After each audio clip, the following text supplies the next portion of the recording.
அன்பார்களே, Rotarian நல்லதை விரும்பும் முருகானந்தன். இன்றைக்கு அடுப்பங்கரை சமையல் என்ன விசேஷம்னு கேட்டிங்கன்னா, முட்டை சப்பாத்தி.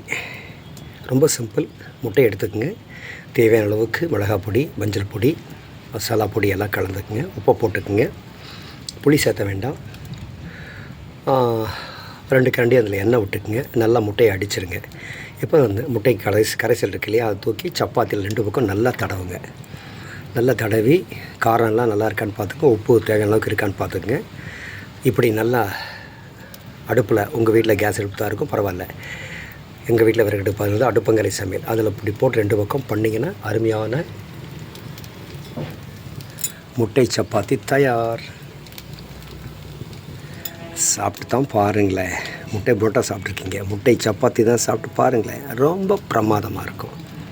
அடுப்பங்கரை சமையலுக்காக இப்படி நல்லதே முருகானந்தன். ஜெய்பணி சேனலுக்காக. ஜெய்பணி சேனல் இது மாதிரி நூற்றுக்கணக்கான ஐட்டங்களை போட்டிருக்க, எல்லாத்தையும் போய் பாருங்கள். ஸோ செஞ்சு சாப்பிட்டு பாருங்கள்.